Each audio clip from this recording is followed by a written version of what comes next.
because of this reason.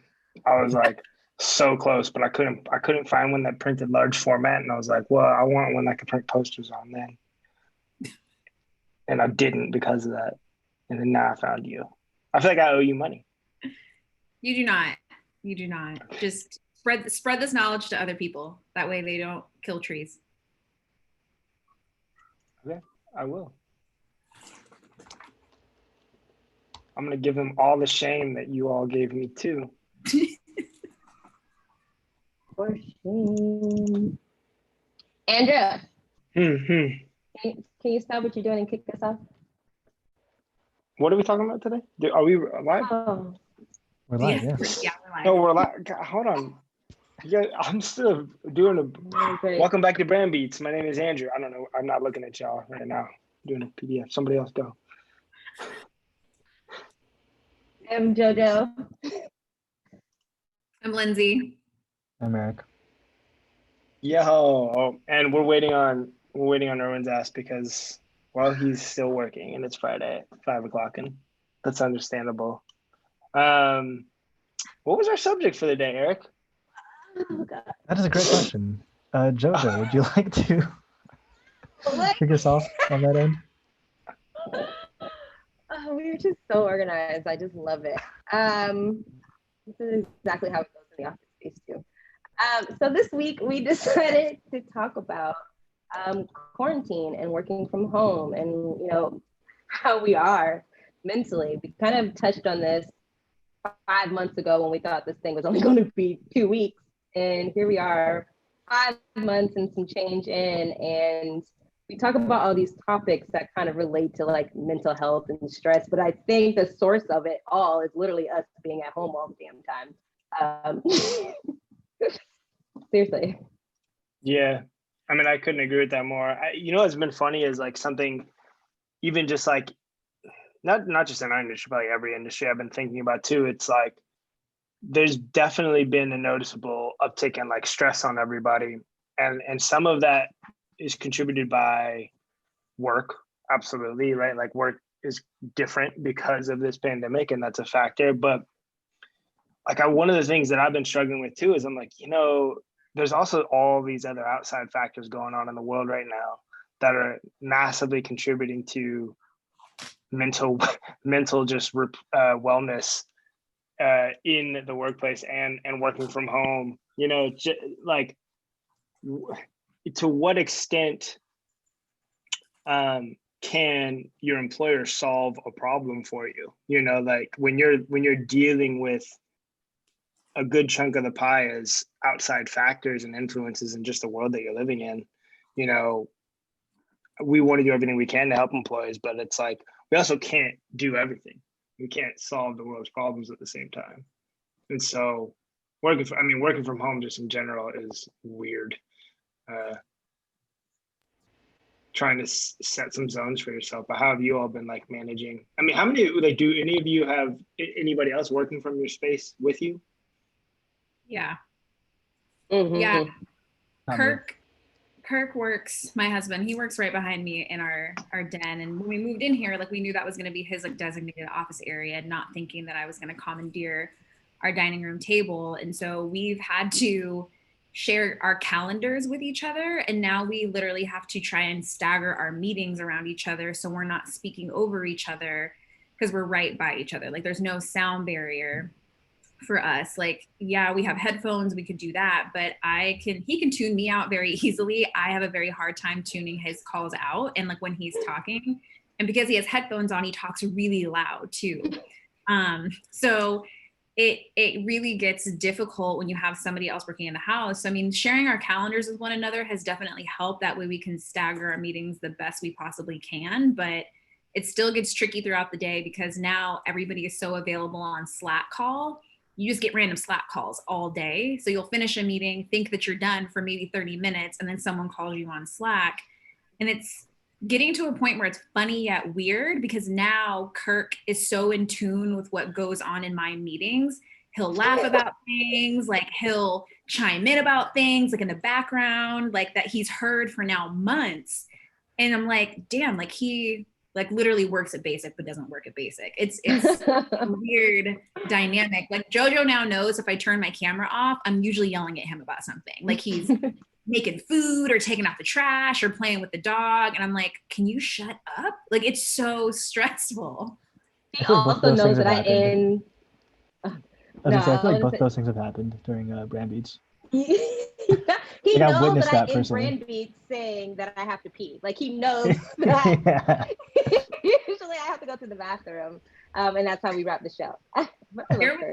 There was a Brandbeats a couple weeks ago where he was eating tortilla chips so loudly that I knew you guys probably couldn't hear it, but it was bothering me. So I had to G-chat him on the side, and I'm like, bruh, like I'm still working right now. This is part of my job. Can you stop?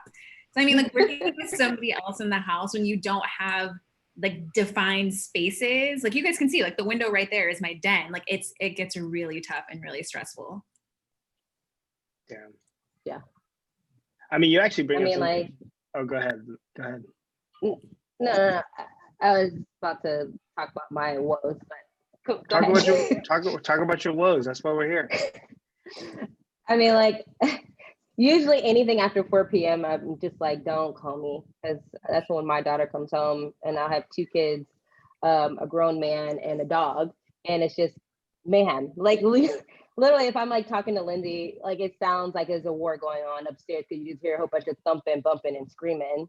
And like, no, there's no separation, and there's like no peace. And like usually, like from work, going into the office, at least I can just like put on headphones, tell y'all to leave me the hell alone, and like jam out. But like there's just the moments of just sitting in the same space, then ending work and still being in this same space, and like never really separating from anything or anyone. It's like, it is difficult. Yeah, you brought up something like really interesting too, Lindsay, that like, because this was a problem when we were in our office, and Matt used to talk about it all the time. It was like, people need heads down time where they aren't interrupted. And, we used to do all kinds of things. It was like a headphone rule. If somebody's like sitting there and they have their headphones on, like don't drive by their desk and just interrupt them. Be like, hey, you like peek around their computer, and like stop what you're doing, stop everything. Somebody's got that sign on their desk. Let me stop what the fuck I'm doing and help you out. But they have that sign. But it's interesting that like you're right. I think what people do now is they may check your calendar to see like, are they in a meeting? And then if they're not, they'll just randomly Slack call you. And we have sort of like a digital drive-by that happens that is like incredibly difficult to manage, especially for somebody like you who's trying to share a space and your time to have meetings. It makes me wonder, like, why haven't we all set up like office hours? Like not office hours like I'm unavailable for a meeting, but like office hours for calls. Like, hey, if you need to like grab me for like an impromptu conversation, like I'm not gonna have a meeting on my calendar from 10 to 12. Feel free to just dial me then. And so it's just like I'll be checking my phone because that would help us protect. I find interruptions like the worst, right? Yeah. And I like context switching just destroys me all day, and I'm so tired by the end of the day because of meetings or whatever. But the random Slack calls too that turn into an hour and a half conversation out of nowhere, those are hard because that doesn't even happen in the workplace. That is just like this whole part of chunk of the day I didn't plan on losing, it just was gone. I just think it's interesting because you don't really check your Slack. Right? I don't. Yeah, no, I know. That's why. Oh, okay. I'm just saying, like, you get disrupted, but I'm just wondering how when you don't respond to nobody. I mean, I respond. I see it. I mean, a Slack though is unavoidable. Like that just pops up on your screen, and someone's like, there's a whole ass phone call coming up on your screen that you can't avoid. Yeah, exactly. It's loud. There's a picture. I know you hate it, but if someone needs to get a hold of you, is that what we need to do? Call my phone. Do you need to like talk about this like personally? Yeah, I answer my phone. But here's the other thing. Slack is basically the new email, right? It's ignorable because there's so much communication that happens. I'm true though. I agree. It's 100% because 99% of the messages that occur in Slack have nothing to do with you. So like I've organized it as like this probably has nothing to do with me. I don't need to look. I'll look at it on my own time. Even if it's to you? Sorry, I feel like we're getting off topic. Never mind. Sometimes. I've been triggered, so. This has turned into like a personal roast of Andrew on Slack. Yeah, it's fine. Let's talk about something else. I'm proud. I'm proud of my habits with Slack. I feel like I've done something good for myself and for others. Yeah, frankly. no, that's a really good point, Andrew. Like to bring it to like a more serious kind of territory. That's a good point about just like personal space and personal boundaries. And I don't want to speak for Erwin, but I think one of the reasons he kind of tried to find a new place was to have just his own space to work and kind of do his thing. So Andrew, knowing that you kind of did the same thing, like how has that transition been for you? And like, has it helped at all in terms of like kind of finding Zen and like feng shui in like a new space? Yeah, I mean, I'm not settled yet. Yeah. So it doesn't feel like I want it to feel. But having a space where work happens and I can close a door. Yep.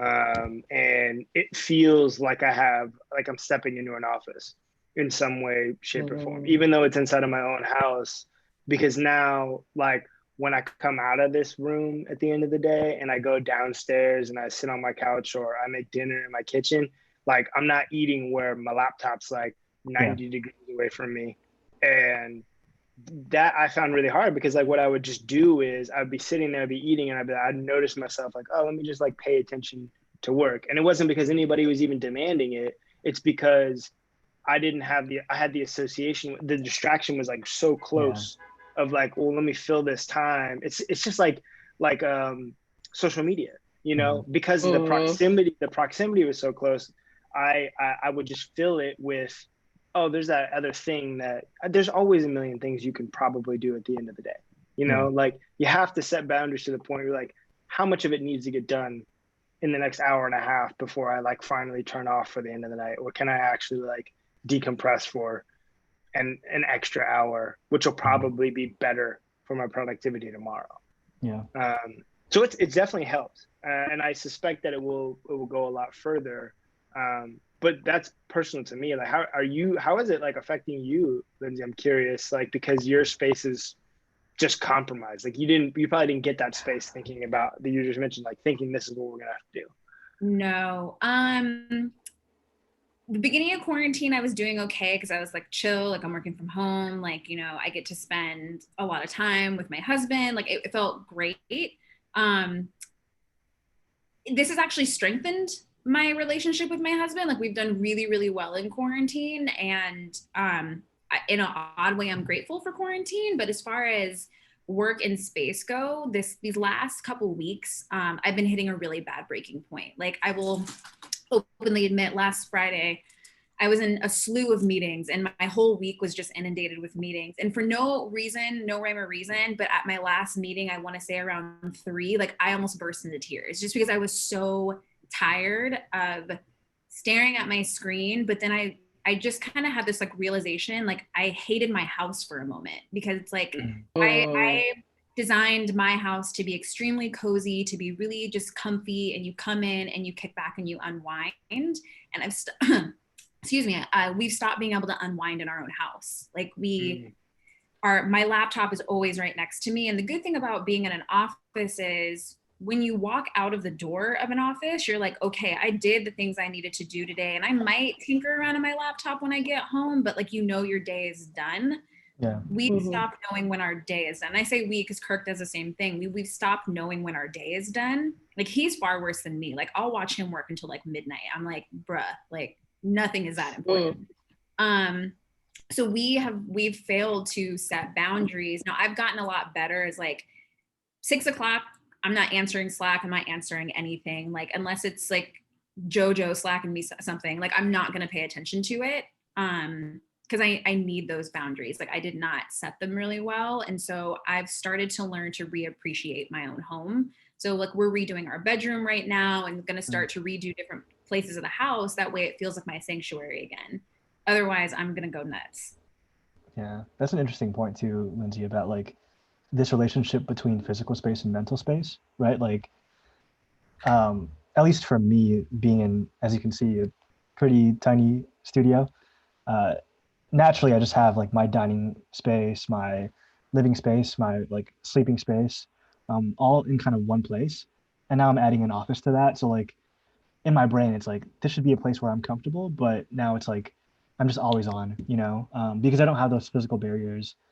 And that's something that I think Dallas just mentioned in the comments, where she's saying like kind of the same thing, like being in such a small space, not being able to move around and like focus. So I think to me, and it goes back to I think what we were talking about a week or two ago, but even though I am like this introvert, I feel like I need to be in the office again because being in an office, you can like compartmentalize, your work life versus like your personal life, right? And in that sense, I have a question for JoJo too. So, like, how do you separate work JoJo from like mom JoJo at like 4 p.m.? Like how do you play that line? I guess. I mean, I'm still yelling at people. It's true. Man, you don't ever lie. No, it's different because for me personally, being quarantined, these past 5 months have just completely like changed me, like a 180.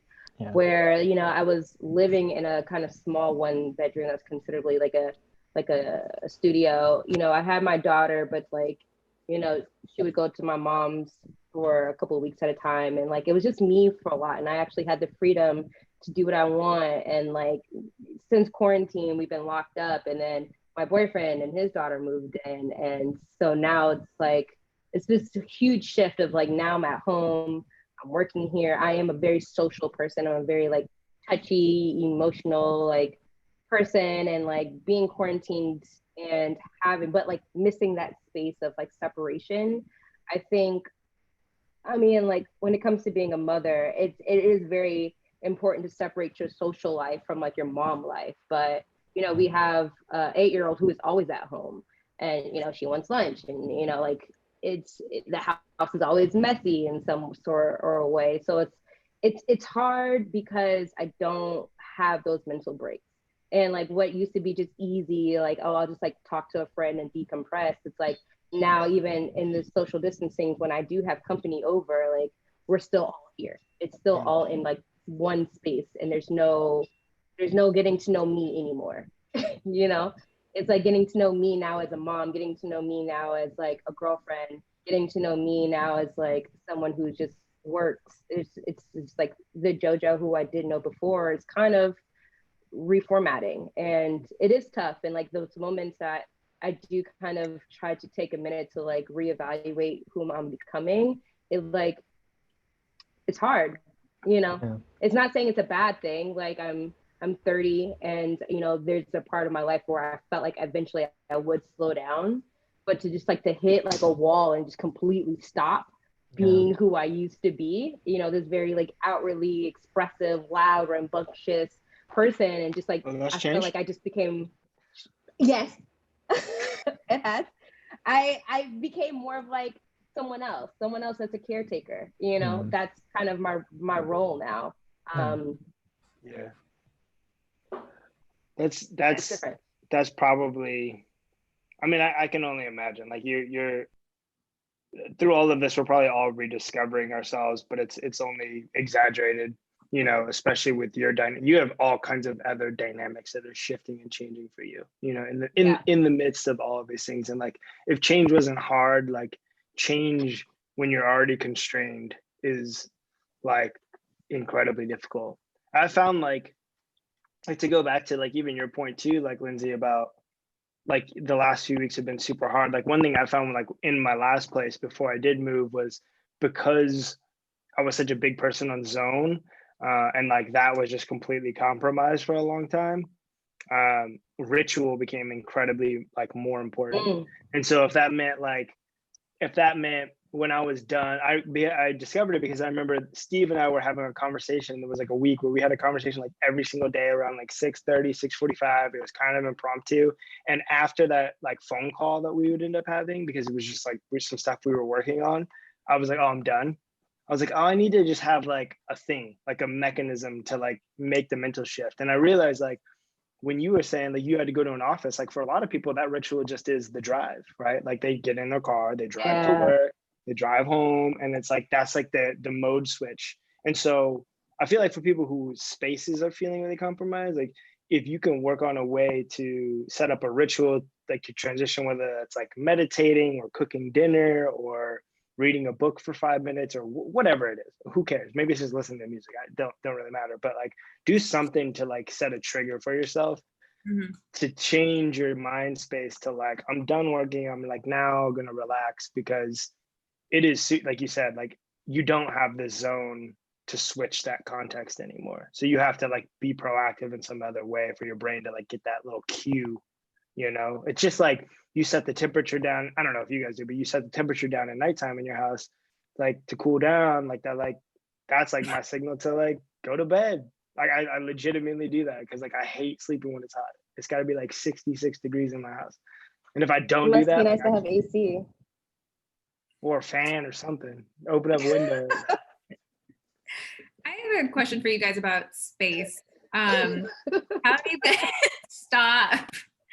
How have you guys found you guys are doing with, like, I mean, this is gonna be really odd, but cleaning. Like, cleaning has, like, when I came home from work, I got up in the morning and I would tidy my kitchen and then I would go to work. Like, those just like, I would like last little dishes that were in the sink, put them in the dishwasher, start the dishwasher, and I'd go to work.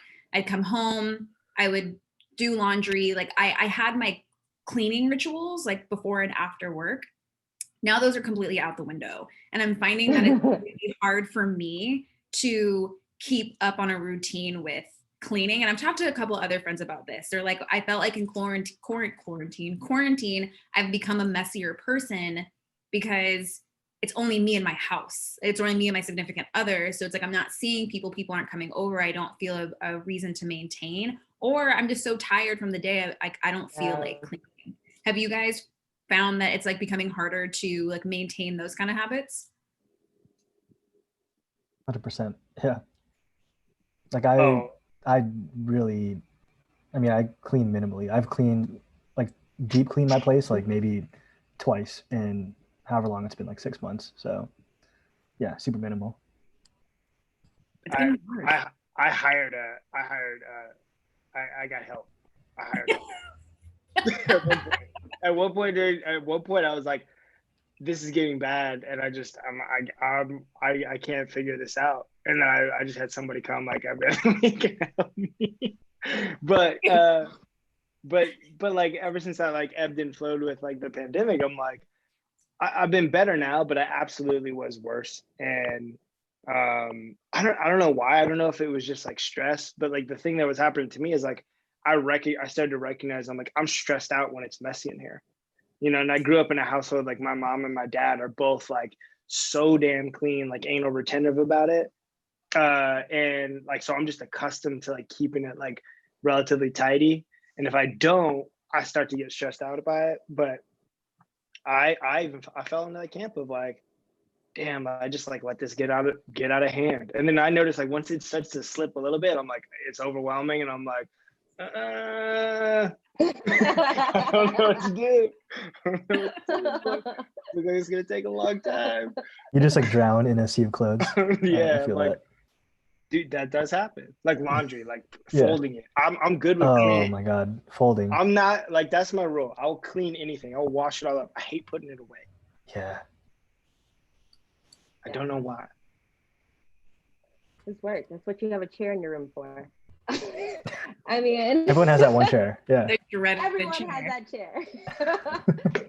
I mean, like for me, before it was just me, and then it was like me and Noor, and we also shared a room, so it was so much easier to like keep my house clean. Now I have 2 girls and a man, and who loses everything all the time, and it's like at first when it first like happened, the transition, I was like getting anxiety because like I was like, oh well, I need a clean house to feel, I don't know, at peace.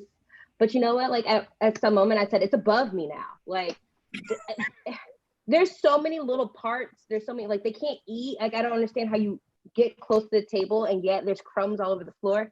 at some point you're just like, I can't do that. I can't focus on that. I can't get upset.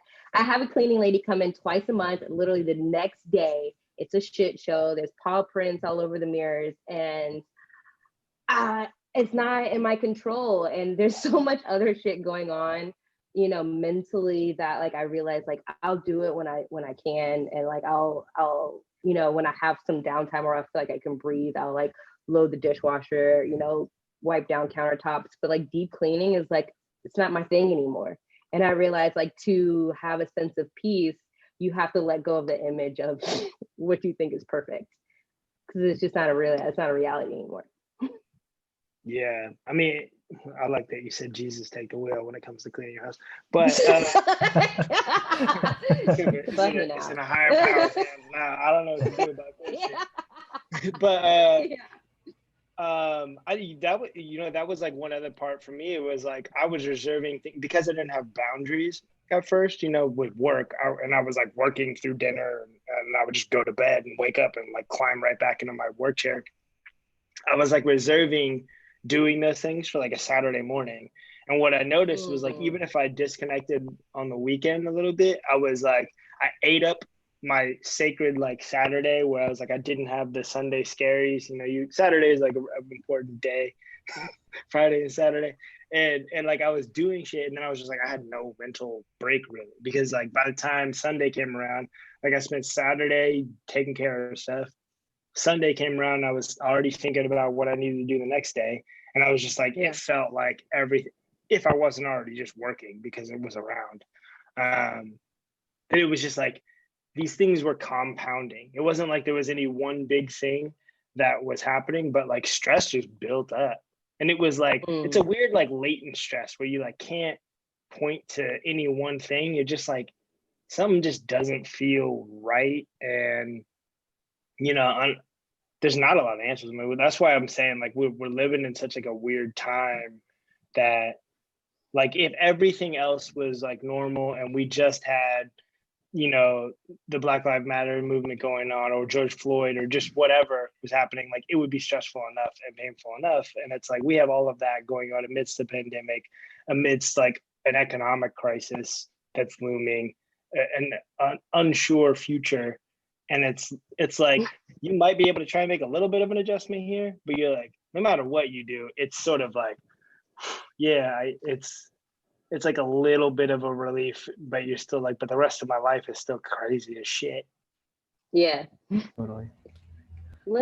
Lindsay, you had brought up something in our call previous to this, and it was a question you had asked us last week, and you said none of us really answered it. I would like for you to bring that up again, because I think it's important that we kind of acknowledge what you're saying.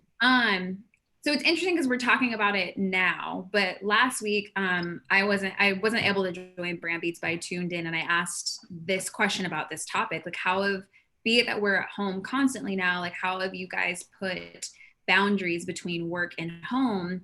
And it was really interesting to watch you all answer the question, because you guys immediately started talking about the boundaries that you started putting within work, not what you were putting in between work and home. You start talking about like meeting boundaries, talking boundaries, stuff like that. But you guys didn't talk about what your boundaries were between the two spaces.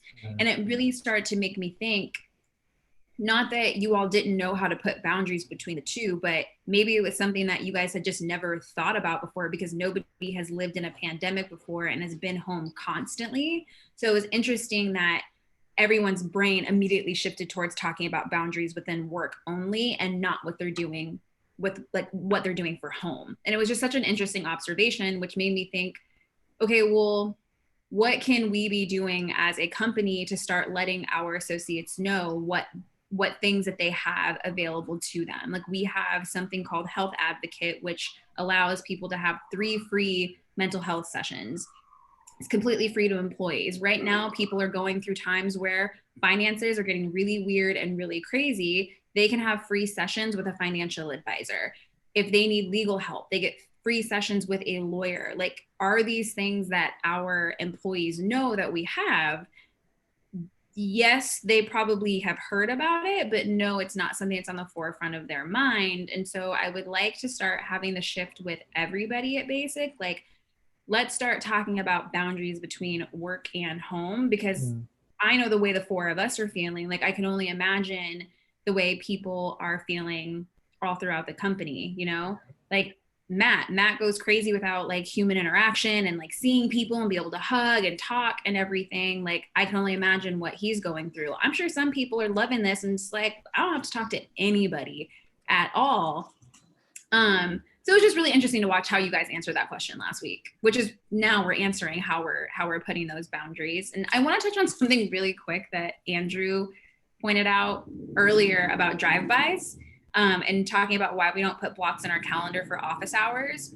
I have found do not blocks on calendars laughable, because people don't pay attention to do not blocks, do not book, please ask before booking, because there are those of us who look at calendars before we book appointments to see if somebody's available or to see if there's a block.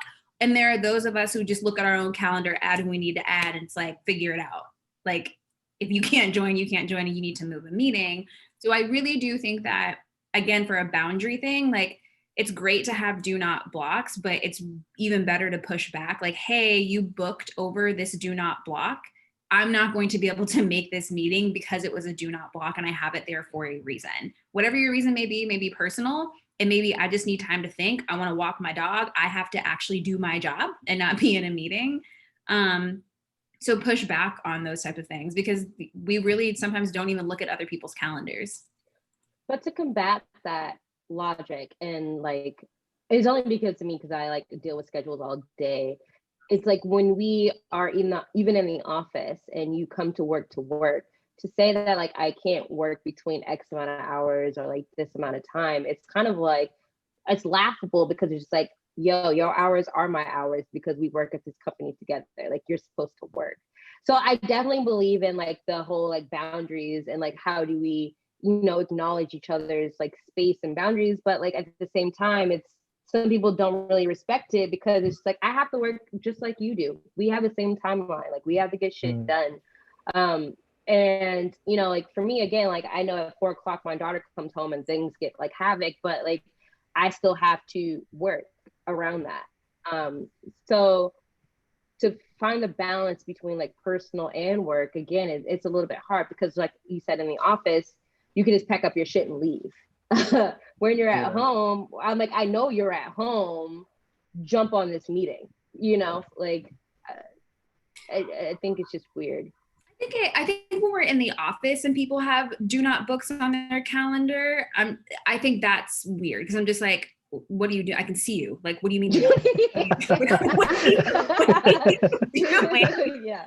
But now quarantine, I respect do not books, because that could be someone's like, I just need this hour to not be in front of my computer. I just need this 30 minutes to sit down and eat my lunch, not in front of a computer screen. So it's like, in the office, cool. Like, do not books are weird. Now I really do find the do not book. Now, if you have a do not book from like 6 a.m. to 8 p.m., like, no, I'm not gonna need that. But if you have like intermittent do not books, like, I'm gonna hold that sacred and ask you, or really try to avoid it, because you may really need that time. Like, sometimes I just have to go walk my dog for 45 minutes just because he needs a walk, I need a break, and I'm just like, leave me alone. Like, I cannot sit in this house any longer. So I think there's two sides to that. Like, post-COVID or in office and quarantine is different for do not books. I mean, okay. As a person who suffers from meeting fatigue, like, I understand when people have do not books, because most of the time our responsibilities at the end of the day are not, well, for many people, your responsibilities are blended. Like, yes, I think you're right. It is always a compromise between like my calendar and yours. Like, when are we going to make this happen? And what level of priority does it need to happen in a timeline? And sometimes there's like an absolutely mandatory thing you got to do by 5 p.m. And I absolutely need 3 hours to do it. And that means I can't take a meeting with you or somebody else. And so one trick that you can do, and two ways to like make it more of a priority. Number one, don't be afraid to mark your shit as private. Like nobody needs to know what you're doing, because I noticed that people also look and decide their shit's more important than yours sometimes. Yeah. That you can mark Yep. your meeting private, or mark Yeah. it as out of office, so they just immediately get a I'm not coming, I'm out of office, like, or I'm not joining that meeting, and you don't have to even think about it anymore. So you can like program in that pushback. I agree, though. I agree. It's like when somebody puts that on their calendar, like 8 hours. Look, I do it all the time. I literally did it on Monday, but I did it on Monday because I got a deadline, and I'm like, I'm gonna just put this on there so that when people do book over it and I deny it, it's because I have something I have to do. So it's just, I don't think there's an easy answer, especially when you're in a place where you're like, anytime Jojo and I are trying to find time to talk with each other, it's always a conversation about when can we make it happen. It's just like any other schedule thing. It's increasingly complex because we all, like, I just like clicked through my last 2 weeks, and I was looking at like mid-July. My meeting started at 7 a.m. on Monday. Every single day of that week, they started at 7, and they ended not a single day before 4:30. I think I had a 30-minute break like one of these days. So it's just like you can end up having these crazy things go on. I think certain people, you get stuck in these cadences, and I don't know, maybe I'm just a person that's sympathetic to, like, sometimes I'm like, I wish I had a little 2-hour block to just do a couple things. I've been through weeks where I'm like, I haven't even logged my time. Huh? Why aren't you afraid to decline meetings? Like, can that be a thing? I'm not afraid. I don't accept. That's my trick. I never accept a meeting unless I guarantee I'm going to be there. And then if I show up, I'm like, I didn't accept it. Like, but people are like, why are you in the meeting? I never accept meetings. I go, well, if you go, why are you in the meeting? I'm like, did I accept it? Did I accept your meeting invite? So you always have and if it's like super important, I will accept it. Oh my God. But that's like passive. But like, why can't you just say like, hey, I can't do this? I do. If it comes in a time, I'll say, I actually do respond sometimes. I say maybe, and I'll put a note. And usually that's in the case where I'm like, the meeting can still happen without me. Like, and there are times in your career where you go, like, just in your day, and you go, look, I'm not going to make this one, guys, but I think it's important for you to have a conversation. I'll get caught up a little bit later, but I do have to do this other thing. I mean, the world's not going to stop turning. If I get shot tomorrow, basically going to close. Like, nobody's going to stop having these meetings. Like, you know what I mean? Like, it's just. If you got shot tomorrow, Andrew, yes, we would. Oh, well, that's true. We would have to have a day of, like, what? A day of memorial. Would bother me. Yeah, like, what? That would be company-wide bereavement. It really would. It really would. I mean, well, that makes me feel bad. I would be lost without you bothering me. Oh, good. Well, that makes me feel better. I'll avoid East County then, I guess. First of all. No, but anyway, I mean, like, going back, I think finding just like work life, personal life, or just like alone time is what's like needed, right? During this time, because again, like, I think we're all going through our own level of depression because of what's happening in the world. We have our own shit going on personally, and then we all have to work and show up, and we don't get the benefits of like being unemployed and still having income, like coming up with our own shit, finding outlets to make us happy. You actually have to like make yourself do that. You have to make yourself happy, and it's not as easy as it used to be. And so going back to that idea, it's like what do you do to make yourself happy? I mean, I would also say too, there is like a piece of this that's like, even for us who are working from home, like many of us, like, that's not even necessarily the right way to characterize it. We don't work from home. We live where we work right now. And like, that's like, that is like a different way of characterizing it. But okay, let's say like you're a person who unfortunately lost their job during all of this. Your home life is still not home. It's not like you're just at home chilling. you're trapped. Mhm. So like home isn't even what it used to be in an isolated chamber. Like you are kind of stuck. You can't do your normal life routine. You can't go out and get your 15 minutes or 20 minutes like to have lunch with a friend up the street as easily. Like maybe there's an option, but it's few and far between. And so like home is taking on a new definition in and of itself, because it is no longer just a place to like seek refuge and get isolation. It is your default mode at all times, and everything else is the escape, if that makes sense. So I don't know. I mean, that's why I think it's really important for like people to like try and do what they can to like do something out of your routine occasionally to keep it, like if that means go for a goddamn drive. Like people don't do that anymore, but nobody's out on the road. Sometimes it's nice. My mom used to love doing that when I was a kid. Like she used to love going and driving up the coast. Like we just go drive up the coast or park at the beach or whatever, like even if we weren't going to go. And my dad used to love to go for a drive. We'd drive out to Idlewild all the time and just hang out up there for a little bit, or the Palomar Mountain. Like when I was in like or high school. And I feel like stuff like that's important now, because like what's truly important is like changing up your everyday so it doesn't feel like the the typical wake up, eat breakfast, eat lunch, eat dinner, go to sleep, repeat, rinse, repeat. Yeah. What have you guys found as new hobbies? I mean, I think a lot of us have had to change some of what our old hobbies were. Have you guys found any new hobbies that you guys like or have helped keep you sane?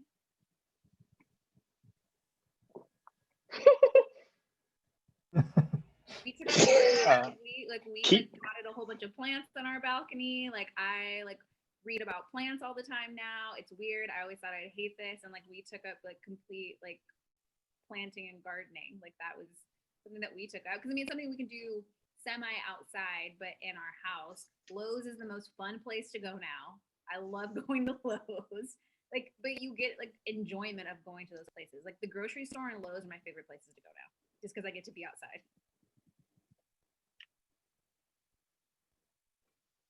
Oh man, I mean it's. Hobbies? Come on. I do. I'm trying to let other people talk. Oh.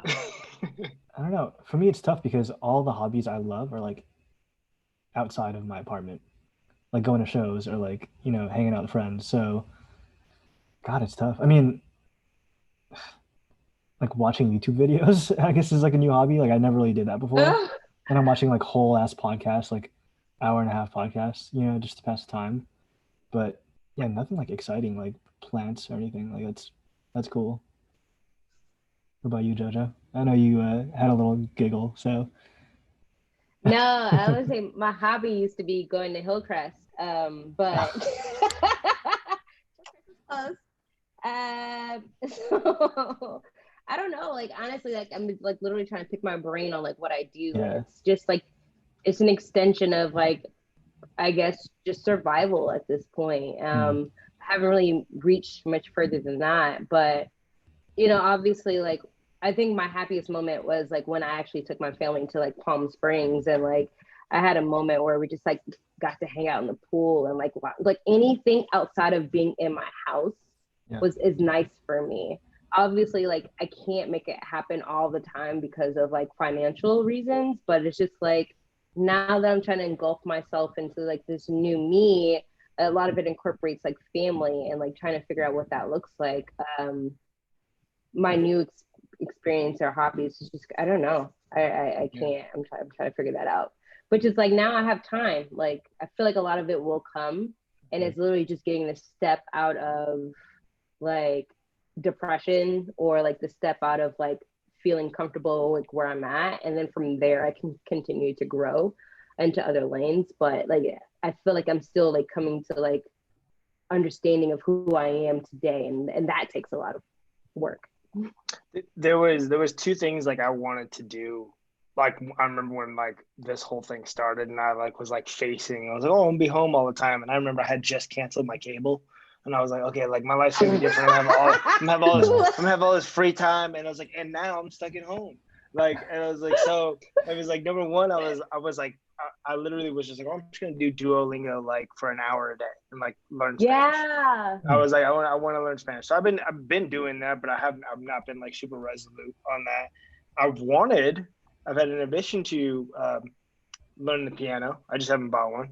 I think a lot of like what I've had like going on in my life. Yeah, I just gotta buy one. Like I'm still gonna try it. There's still time. Pandemic season, like episode 2, part deuce is here. I got plenty of time. I got, but I don't know. There's just, like something I was thinking about as you brought this up is like I feel like people maybe haven't had as much of a drive to pick up new hobbies, because one thing I have noticed is like when I think back at all this time, I haven't felt bored. And I feel like that's what is usually like a trigger for me to do stuff. And like I personally have not felt bored despite everything being taken away and all of like my time being here. Like I still have felt very mentally like occupied. And at the end of the day, like even on my down days, I've been like, damn, like I still like where did the day go? Like where did it go? Like, and I don't know what I'm really filling my time with, but my time is still filled, like for somehow, like whether it's work or whatever. But Yeah. Like, how are we in August? What?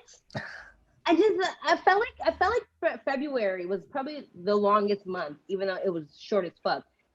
But like to like skip through March, April, May, June, July, like to be here, I don't know either. I don't know where my time went. I don't know where my space, my energy went. Like, Yeah. right. And you would think that you would be a little bit more bored, time would move slowly because you're literally in the house. And it's almost this taboo feeling of leaving the house. You kind of feel guilty, so it makes you want to stay in the house even more. I still feel time just slipping through my hands. I'm like, yeah, like to your point, like I don't have time. I feel like I didn't have time to pick up new skills, new hobbies. Like I don't even feel like I've watered my plants enough, like it's wild. I mean, and truthfully though, like when you think about like so much has happened. Like we have gone through like just the fact that we're going through a pandemic has caused us to like fill our attention with like consumption of information. We've gone through a racial reckoning in this country and globally, which consumed our attention. We've gone through like internal initiatives and self-reflection about even in our company, which has just consumed your attention. So I just feel like there's been, while maybe we've had a lot of our day-to-day activities taken away, the mental stimulation that we've had going on has still been pretty damn high with everything kind of going on. And it has taken a lot of attention. And like, there's been times during this whole thing, like I've been like really conflicted. I've just spent a ton of time reflecting on like, the hell am I like how do I feel about this or that? And what do I want to do about this or that? And or my life. And so it's been the most different time, but at the same time, it's been incredibly like mentally occupying. These last like, I would never have thought being trapped in my house could have been so stimulating. In the same way, like a prisoner finds books and reads and changes their life. I don't know. I think that's what it is for me too. Is like, sorry, Jojo, go ahead. No. I was just gonna build off of that, and you can answer it too. To be honest, it's like being isolated. Like, how much of yourself have you gotten to know or like discovered? Eric, I felt like you kind of was getting ready to touch on that. Not that exactly, but I could definitely answer that. Shit. I mean, I've said it before, but I feel like I'm always in my head, and I've always been, even before COVID. So there wasn't a whole lot like I learned, other than like I guess I need human like connection, because I've been going kind of stir crazy these past few months. Like, and again, like I've said it before too, but that first like week or month of COVID, I'm like, yo, hell yeah, more alone time. And now I find myself like craving just like hanging out with people or like seeing you at the office or whatever. And like, yeah, I never thought I would have that drive, but I guess like I crave it, even even to be more creative. Like I've seen as I worked on like projects and stuff the past few weeks that to me, even getting to brainstorm with people like, virtually has been super, super helpful just to get me stimulated. So I think that's probably been the biggest learning. You too? Well, you're muted. Wait, You're muted. we can't hear you. You're, Your audio we dropped. can't hear you. Hear me? No. Oh, Okay, wait. no, wait, there Now I you can go. It's like a little bit. super Back? low. You're Yeah, back. yeah. I'm kind of like Eric. I'm someone who's always in my head too, and I've been in and out of therapy since I was very young, so I've had years upon years to figure out who I am. So I haven't figured out anything. The only interesting thing I've learned in quarantine is actually that I actually don't need human interaction as much as I thought I did. I'm discovering that I'm actually more okay with being an introvert than I am being amongst the masses. And I always did get anxiety, like being out. Like I love going to nightclubs, I love going to festivals and stuff like that. But I always got anxiety, like leading up to going and getting there. And then when I finally, got drunk, then I was fine. But like it was always hard for me to do that kind of stuff. So I've actually been very okay with being at home and not interacting with people because the people that I do want to see, I see. But other than learning about myself, like that's just the most of what I learned about myself in quarantine. I have focused my energy to my marriage because I saw a lot of people struggling in their relationships and struggling in their marriages. I unfortunately know people who have been married these are people who are my mom's friends who, saw me grow up and they've been married for 20 years and they've decided to get divorced, and quarantine was what cracked that. So as I saw those things start to crack in other people, I really wanted to shift my effort towards getting to know me and my husband as it is in COVID and quarantine. And so I've got to know a lot about us and a lot about how we function and how we're going to function once this ends and we come out of it. So that's a lot of the soul searching that I've been doing is just, how am I being a good wife and a good partner and a good woman in the middle of all of this? Because JoJo knows I got an attitude and I will cut my eyes at my husband so fast, but I've so learned, quick. Quarantine has helped me learn to really appreciate him on a different level, and watching his work ethic, like now I get to see it on a daily basis and I get to see his passion and his grind. And I felt like that has made me want to become a better woman in the way I work and be a better woman for, my future family. I love that. That's great. Amazing. I feel like for me too, like I've turned, like much like Lindsay, like I've been a person who's been, especially this past year, pretty focused on my own therapy sessions. I've had the luxury of having that at my disposal. And so I've definitely had a lot of introspective learnings about myself, and I've experimented a lot. Like I had, now that I think about it, when you're saying it, I was like, I know where a lot of this time has gone. Like I spent probably through the better part of April, through the better part of May, like I was like, oh, I'm gonna read a book a week, and I was doing great through May, and I like fell off in June. I experimented with like writing really regularly. I took some master classes on writing. And so it's like there was some stuff that like I've been doing and I just like forgot. Like I feel like this last 8 months I'm like, this is crazy. Like how much have I like gone through and like stopped going through and like kept going. But yeah, like I've definitely learned a lot about myself. I would say like the most profound things have been through like some of the free writing practices I picked up at the early part of the year, but primarily through like what I've done in therapy. I had some pretty interesting introspective experiences just spending time thinking about myself and having the downtime to get to know myself on my own. But on my own in a way where I'm like, I'm not on my own with like, I can do whatever I want. I'm like literally on my own with very little to do. And then like finding what do I like what fills my time and feels fulfilling at the end of it.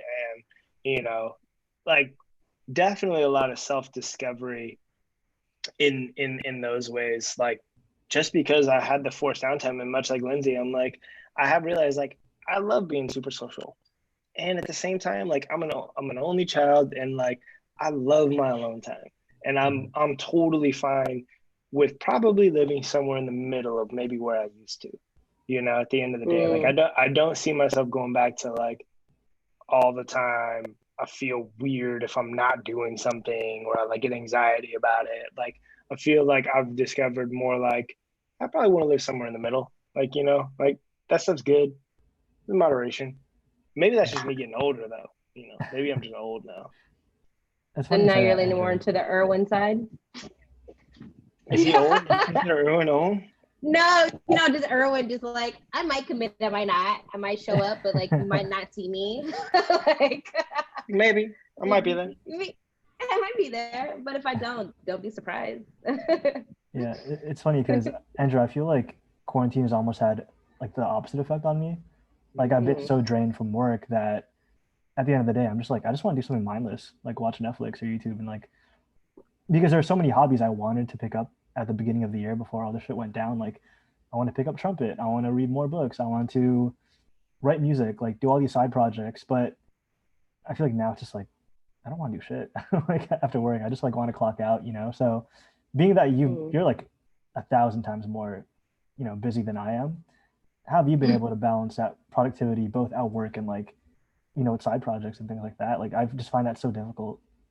Yeah. I would say like I haven't. Like I think that I haven't balanced it. Like I think that was we talked about this like a couple way back when a lot of this stuff was happening socially and culturally.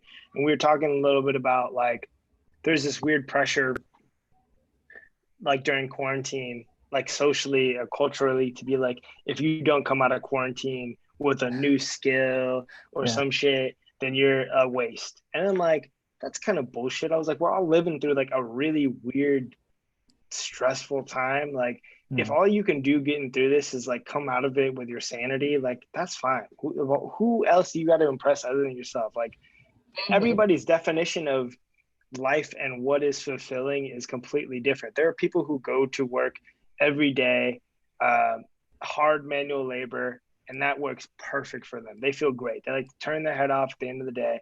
And there are people that only feel good when they get through a really hard, stressful day and like they tackle some crazy mountain. Like, fine.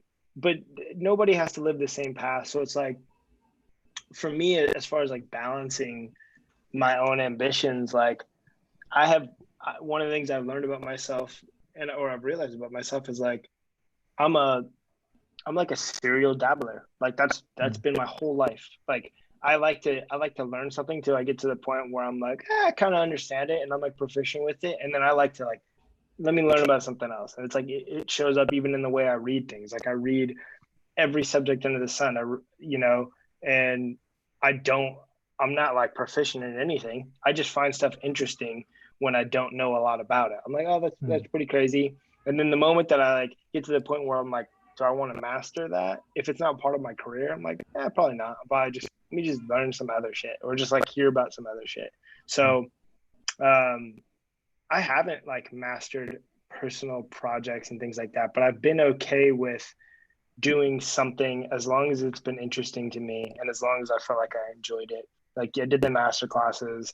I found those really interesting. They were suggested to me by Garrett Marks, like one of our film director, producer friends. He sent me a few that he thought I would think were interesting. I worked with him on some scripts at one point that he's been working on. And I was like, that was really cool and really productive and really fun during this break to like collaborate with him on the side. Yeah.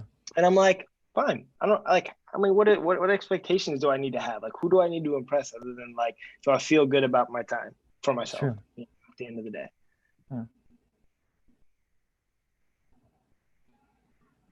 I mean, you made a really good point about like people kind of shitting on other people. Like if you don't come out of quarantine with like something new, then you're a waste. And one of my favorite things I love from who's like a female collective that she posts. Sometimes she'll just post like, if you're not okay today, that is perfectly okay.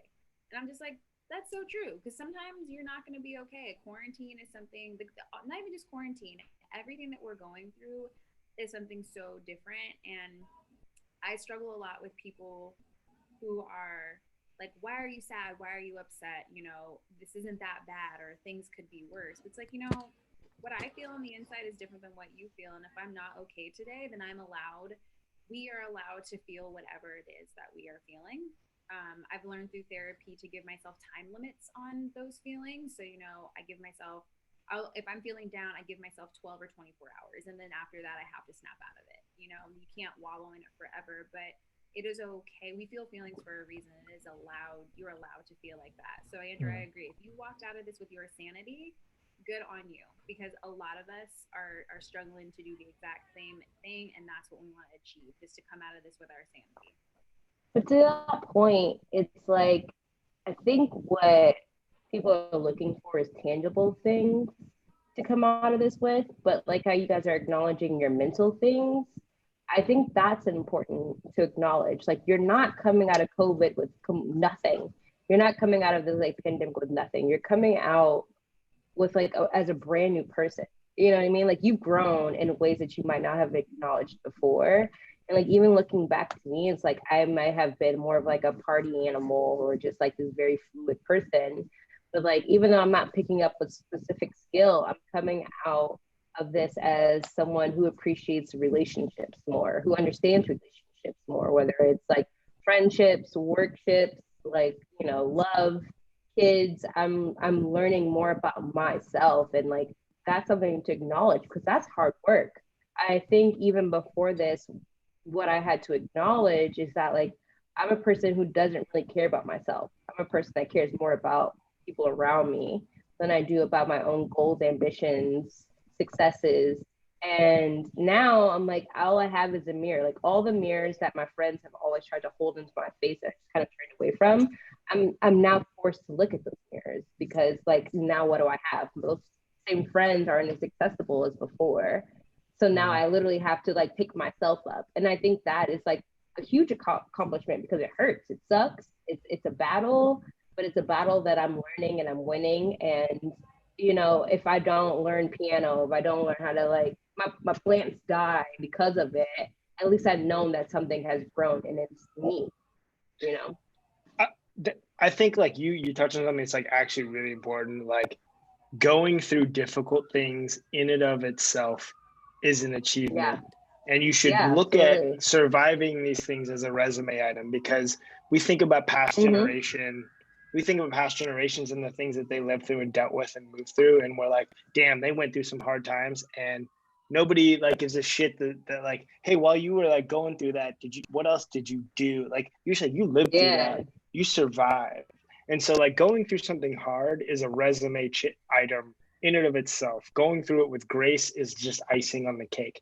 But like, surviving is, hey, damn, like, in the future, when you look back on these things, like, all you need to care about is like, were you happy with the person you became on the back end of that? Like, what, you know, did you learn something about yourself, or was it a new perspective? Were you happy with the fact that you didn't flip out and stab someone during that time phase? Like, whatever. Like, just going through hard things is a resume item. Like, just think about it that way. But also to acknowledge, sorry. Oh yeah, go ahead. No, I was just gonna say, also to acknowledge that like, we're going through like, I mean, a lot of people might not see it the same way, but like, a civil rights movement, like, we don't necessarily have to be outside getting water hose, being tased, being hit by, you know, rubber bullets to feel the pain that like our parents or our grandparents have felt. Like, we're actually going through our own experiences that kind of equate, not physically, but mentally. And just like keeping that in mind too, it's like, we're fighting the battle a different way than they did, that might be a little bit more effective. That's an acknowledgement itself, because before, all they had was other Black people. Now we have other people of color on our side, or just people in general on our side, you know, to kind of more so acknowledge our hurt. We have more of the space and the opportunity to grow from it. They never did, you know, like, even when looking at my mom now, it's like, I just acknowledge her strength as someone who was never able to speak up about her pain, about her sorrows, about whatever. Now I actually have the room to acknowledge hers and mine and kind of compare that, like, my shit's a little bit deeper than yours because it's a little bit more mental. And I think that during this time, we should all pat ourselves in the back because we are progressing, even in the way that we're handling situations, because we're not physically fighting. You know what I mean? We are mentally learning. And I think it's still a lot. It's still a lot to deal with. It's still a lot to accept. Whether you are a white person accepting your own biases, whether you're a Black person still trying to understand why your like family member is locked up, has been beaten, or has been like killed, you know, like we still have to kind of go through our own shit. And it's just a little bit different because we are fighting mentally with it. That's a really good point. Like, I do think like when we look back at what our like, people always like to look at our generation and they talk about the fact that it's not just our generation, but just this era. And it's like social media or the internet or whatever. And at the end of the day, like what I think as a whole, our generation or these generations will be dealing with is like borderlessness, right? Like there is no border, and it's beyond like, I'm not talking about like countries. I'm talking about there's no border between work and home. There's no border between your social circle and socializing and home because you got a phone in your pocket. Like everything in the world is at your disposal at all times, including work, including social, including anxiety, including like terrible things happening in the world. It is at your disposal at all times. And like that is the strife of our generation, is like, how do you survive with access to everything at all times? It's incredibly hard. You have to practice incredibly, like, just have self-discipline in order to know what's appropriate for you and what's not. Yeah. But no, Lindsay, we can hear you. What's happening? Why do you fade out like that? No, can you guys hear me now? Yeah. Oh, do you go to sleep? Does it go to sleep and stop listening to you? I don't know. Does Zoom do that? Does Zoom go to sleep? It shouldn't. I have no idea. But we can hear you.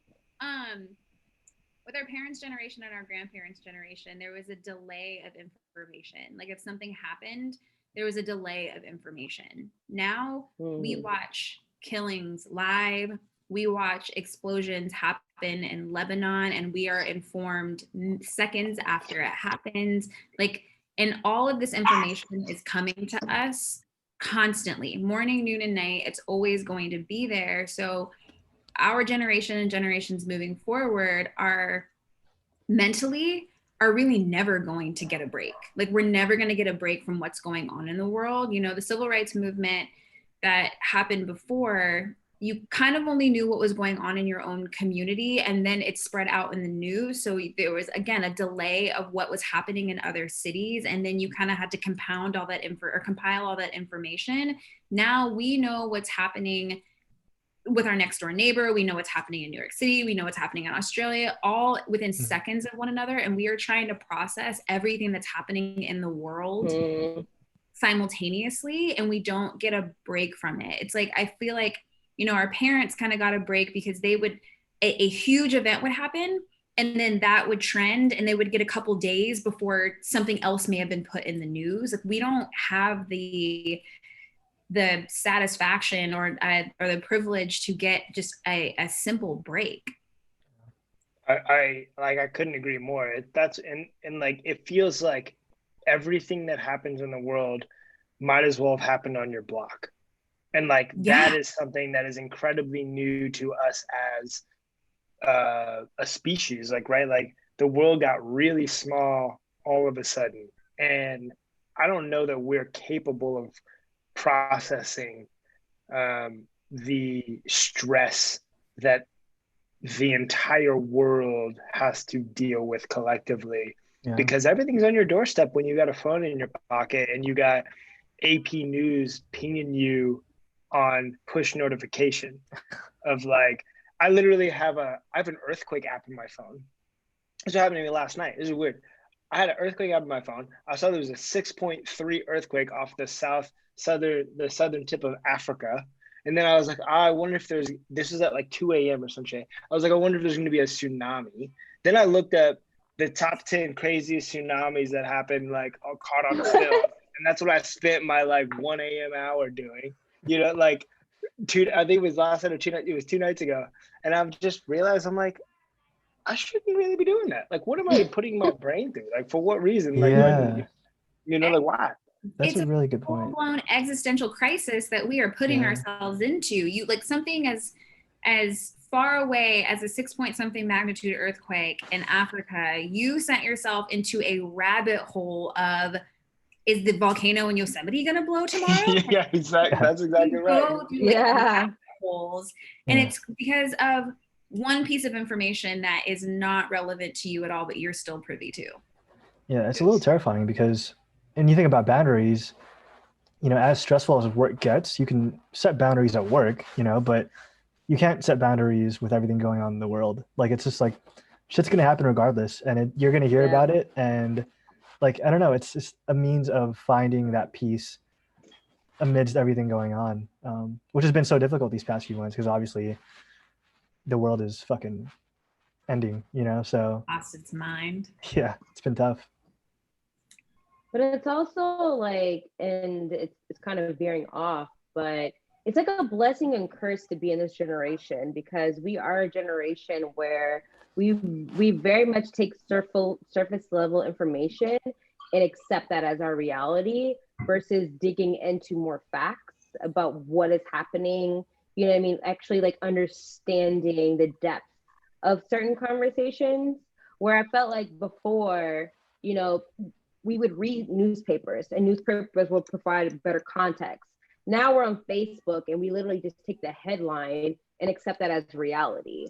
And so it's kind of like we're putting this own anxiety upon ourselves because we're looking for things to be triggered by.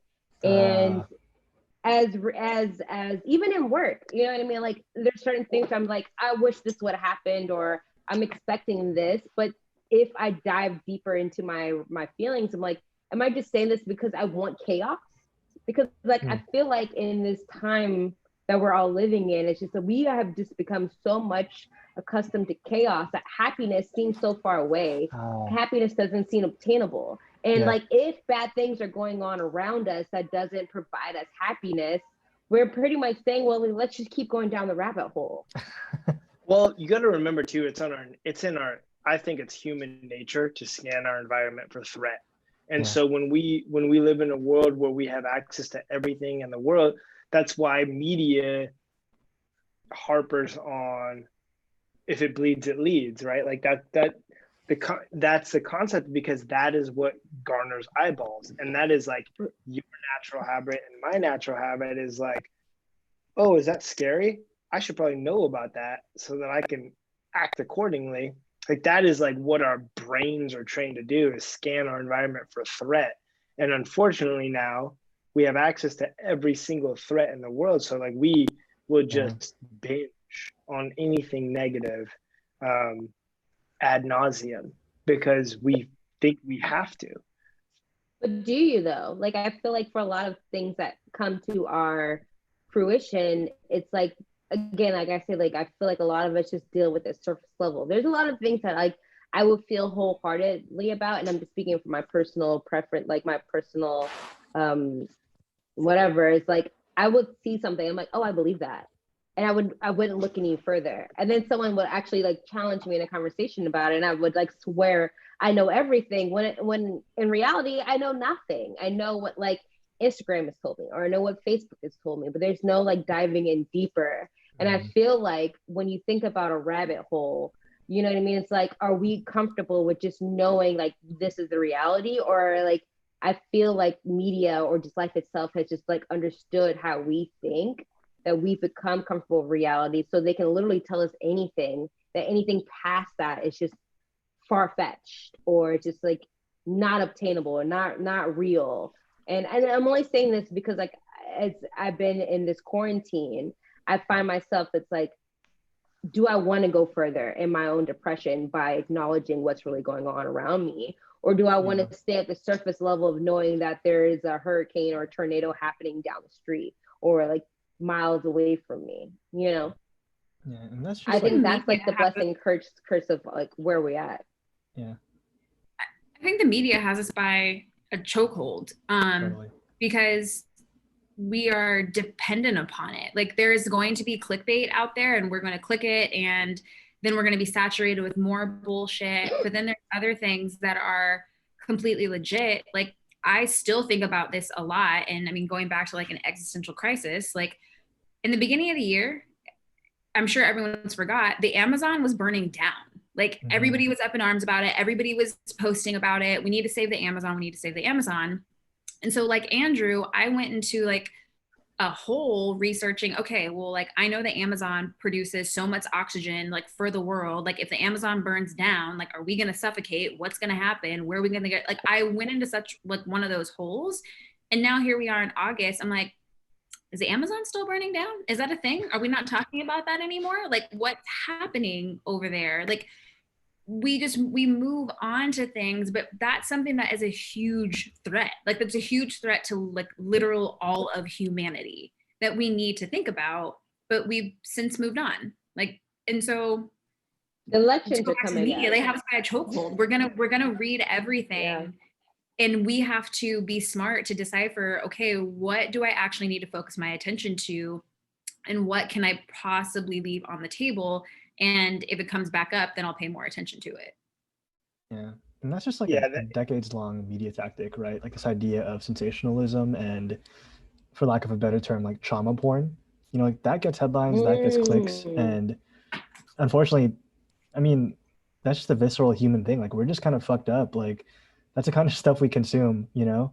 But yeah, I wonder, like, what are some ways we can almost deflect that and find a silver lining, if that's even possible, like during these times?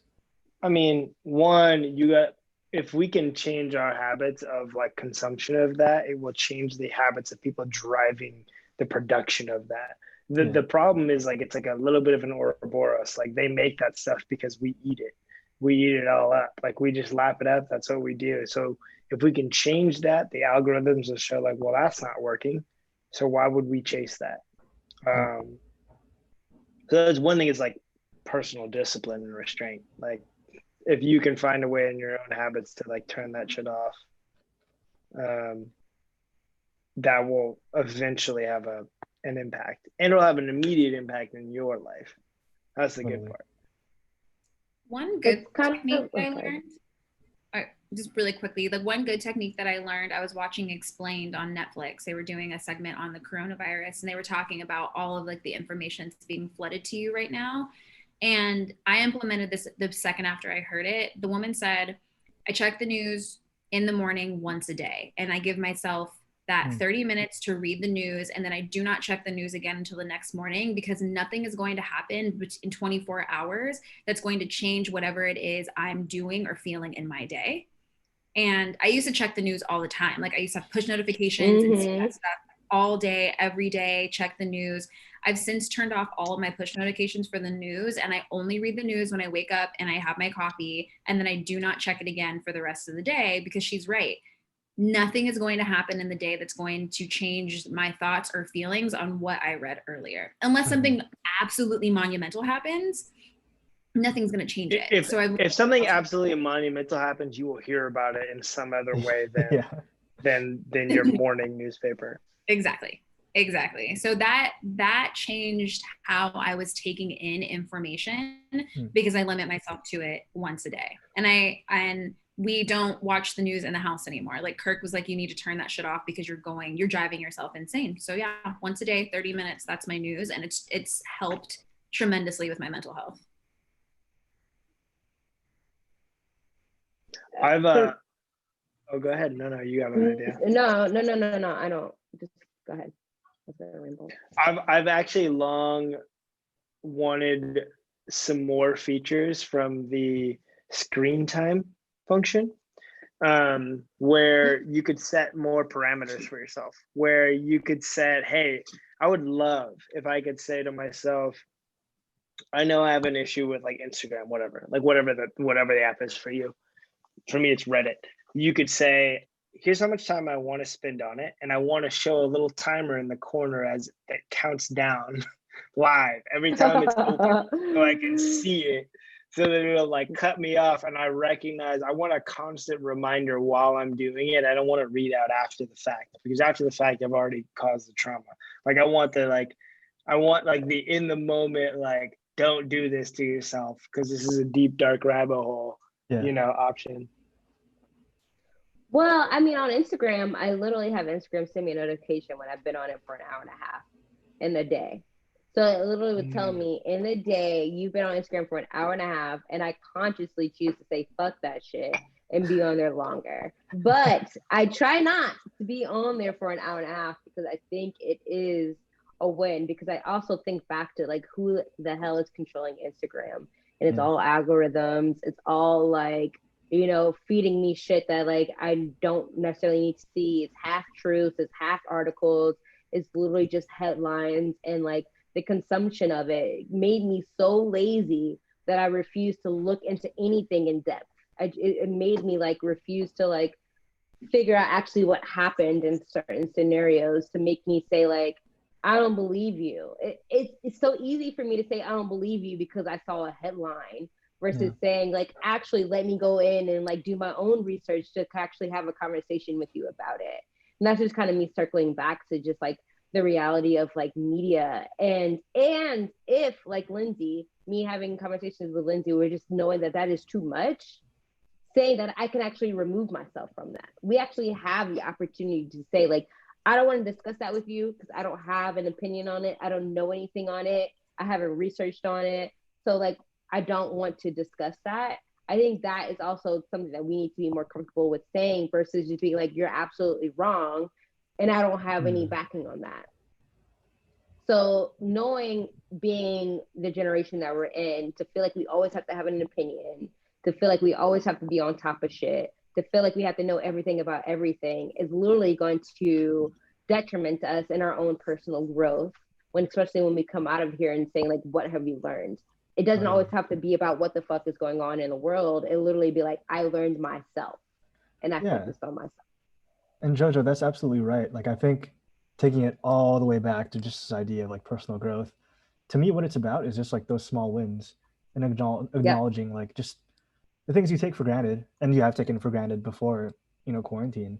Because now, from what everyone's been talking about, it's like we've had time to introspect and to think about everything. So I think now it's just about acknowledging like, hey, you might not come out of quarantine the next fucking Mozart, but it's just smelling the roses. It's cliche, but I think it's absolutely true. Yep. Yeah. Eric, do we have any other questions? You know what? We actually had shit blowing up, and like we literally had like, I don't know, like 50 comments come through. But right now we only have 2 viewers, myself included. So I don't know if it's worth it to go through these questions, unless you guys want to. What are some good ones? People will listen. Good ones. There are a lot of good ones. See it after the fact, or hear it after the fact. By the way, I do want to call out one thing that I saw, because when we were just talking about something, I was looking through portfolios like a week ago, and I wanted to make sure I didn't say this idea without giving credit to the designer's portfolio that I saw it on. But her name is Yuri Ha, and she had this amazing idea called a finite scroll. And she was saying, what if you put the restriction in terms of like how you consume this media, in terms of like literal friction as you scroll in the app. So like as you get further and further and you spend too much time in Instagram scrolling through the feed, it's harder to scroll in the app. I was like, this is a brilliant idea. I just loved it. And then like a readout, I'm like, here's how far you've actually scrolled. And then it gets harder to scroll, so you get diminishing returns on your effort. I was like, this is beautiful. Beautiful idea. That's actually that is brilliant. It was just cool. I was just like, it was different, and I didn't want to say it without saying her name. So Yuri Ha. Anyways, go Eric. Props to you, Yuri. So we actually got one really good question from Dallas. She says, yes, depression has for sure been real. How do you provide space for finding inspiration / motivation?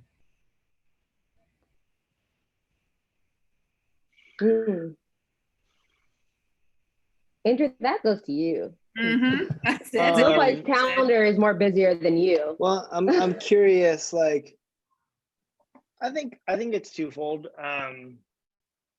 I think the first step is recognizing that it's an important part of the process.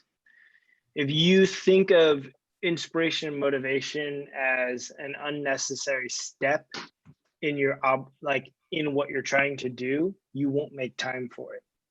And if you recognize that it is an important part of how you get to the end goal, you will say, like, first thing I need to do is this thing.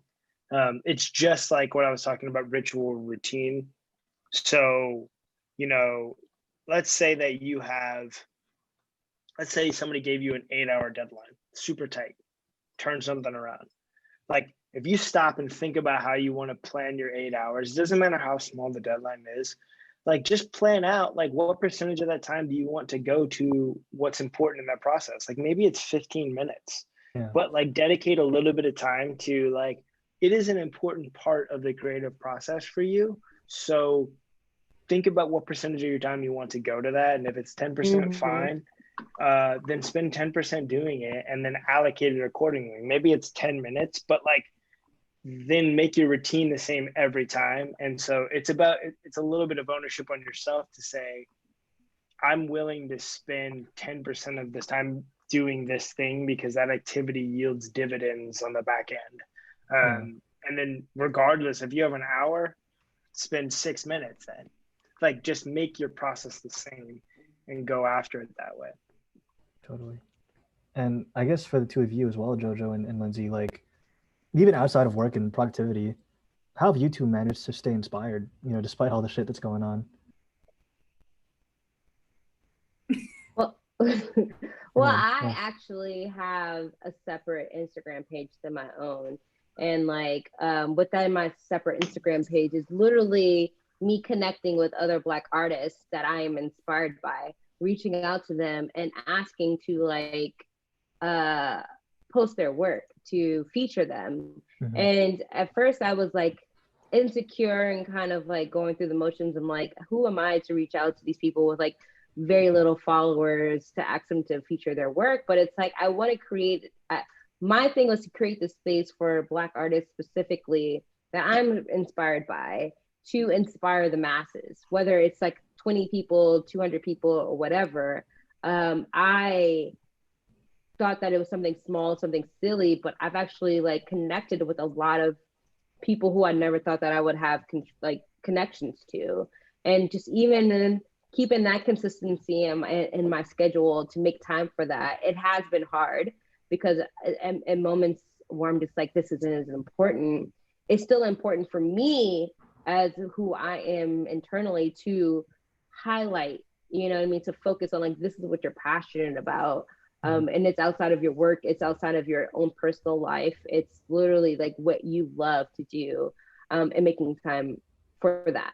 Small, big, whatever. It's just like, if our world is kind of built on social interactions, which at this time it is, capitalizing off of that, even when I don't want to.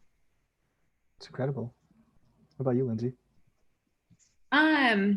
I'm trying to like mute myself in between, that way make sure my mic actually works. I mean, as you guys have kind of like seen and figured out with me, like I am inspired. Like I'm not somebody who like looks at the world and I like breathe in and gain inspiration. Like I've never been like that.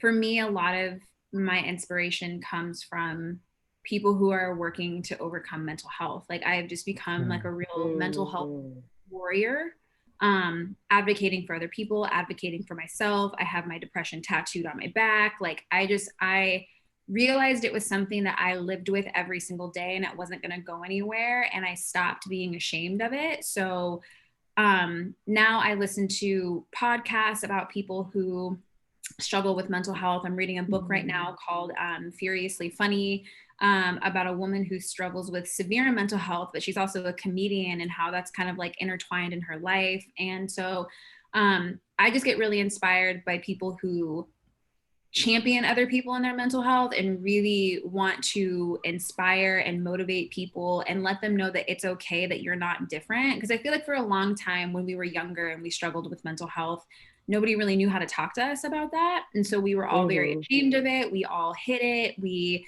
you know, didn't take it seriously, so to speak. And so now I'm just like, absolutely no with any of that. Like I take that stuff very seriously. And so I just do a lot of reading and a lot of listening. And I enjoy hearing people's experiences of what they've gone through in their mental health journey and their struggles, hearing how they've overcome setbacks. That's what's really inspired me, because there are things that I'm learning about my friends right now that I never even knew that they struggled with. And I have felt it to be such an honor that they want to talk to me about that.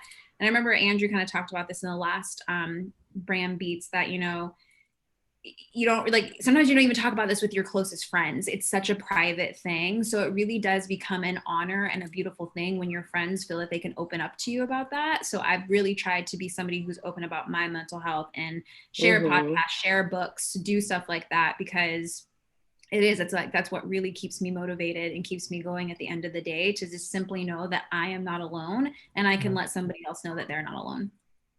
You know what though, like, and I just wanted to say, like, as a testament to that, like, because this is something that's like been important to me too.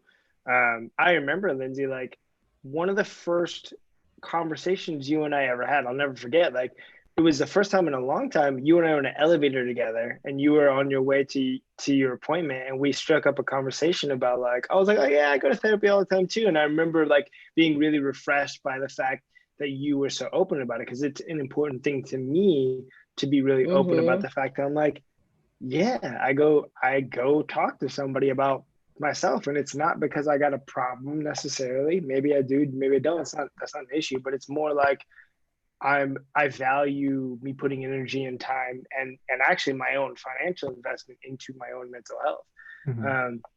And I always appreciated that about, that was like really early on when you had first started your Lindsay, and I was like, I appreciated that you were so open about it. And I was like, yes, like that's what we need more of. And like for people, it's like, and especially with people from the outside looking in, you're like, they're really well-adjusted people. Like, you're not a person that comes across like you need therapy, Lindsay. Like you, but like, you know, to hear that openness from people who are really well adjusted from the outside looking in probably goes an incredibly long way for somebody who's not adjusted, or struggling or whatever. It's a different fight for everybody. And yeah, like I'm extremely open about the fact that I go to therapy, and I'm extremely open about, you know, the struggles that I've gone through, you know, especially as a Black woman who was raised without a father, who, you know, kind of went through a semi-identity crisis and everything. You know, I was like, somebody else on this planet has gone through or is going to go through the same thing that I am going through. And, you know, we've talked at length about what a stigma mental health still has, and an even bigger stigma against getting help for mental health. I think that our generation has a really big opportunity to break that stigma open and just show, like, no, like we're all, especially with, like we're just talking about with social media and just like the constant intake, we're going to start seeing a uptick in people wanting to seek out therapy, wanting to talk to somebody in some capacity, because to quote JoJo, like, it's above us sometimes. Like, we can't do this on our own. And a qualified professional who is trained to help, because sometimes, you know, you walk into therapy and you babble, you don't talk about anything, and somehow they can round you out and still be like, okay, we're going to focus on this thing. It's super helpful. So yeah. Anybody who's listening, you talk to me about mental health all the time. I love to talk about it. I will always be here to talk about those types of things. That's amazing. To answer Dallas's question, for me, where I find inspiration is from conversations like these and hearing from you all. So again, thanks for being vulnerable. Like, this is so eye-opening every week, just like, you know, chopping it up. I appreciate it. Same. JoJo, you got to pee yet? What? So you got to pee yet? Oh, I peed while I already peed. Oh. So we can keep it going for another 2 hours then. I didn't want to stop the conversation because it was deep, but I'm like, I gotta go. But no, I mean, I guess if we're going to be closing soon, I think for me personally, the only way that I wanted to end this was just like a little bit more clarity of, like, for myself, is understanding that like the past 5 months of being in quarantine, it's like it is fucking hard to, you know, acknowledge yourself and to acknowledge the shit that you're doing wrong. I think that was the biggest thing that I learned during this time is that like, especially as a tourist, that I'm not always right, that I don't always have the answers, and that, you know, I don't always have the tools, and like leaning into my own intuitions a little bit more deeply. Also understanding that not everyone before this time served me purpose. Um, Realizing now that like I have to kind of limit my interactions as I'm trying to search for my own peace is very important for all of us. You know, friendship, love, family. If it doesn't serve you the purpose that you need right now, you need to cut it out just to get through this shit. You know, media, whatever you need to move to the next level of your own being, of your own peace, get it out of your life, because at the end of the day, my only hope for all of us is that we're still standing. That's all I'm like, that's all I ask from all of us, is that we are still standing, that we still have a voice, that we still have our own minds, that we still have our like ourselves at the end. Beautifully said. Yeah. I think on the front of like something, just reflecting and self-editing even on myself that even happened this week. I joked around a lot about like, oh yeah, these last like 6 months don't count. And I'm like, yeah, I'm still 33. Like, because these last 6 months don't count in life. And like something that I was thinking about was just like, well, at the end of the day, like these 6 months definitely do count. And you should be proud of them because you made it through it at the end of it. So like, and maybe you know something about yourself a little bit more clear at the end of the day. Like it's nothing bad, nothing that I'm like ashamed of, but it was just like I remember thinking about the fact that like I joked around about these 6 months as if they were wasted time in our lives. And at the end of the day, I'm like, they're not. Like going through hard things are good for you, or weird things, or uncomfortable things. Like just be cool with the fact that like embrace like the things that are difficult and see them. I truly do believe like we can all look back on this time and be like, well, it sucked and there was some shitty parts of it, there's absolutely some good parts of it, and you will be like, yeah, but I wouldn't want to change anything because you learned something through all of it. Yeah, Totally. Great.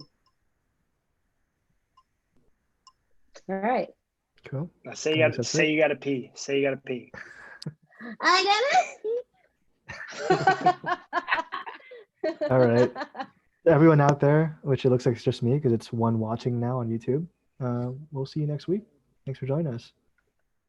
Bye. Bye, everyone.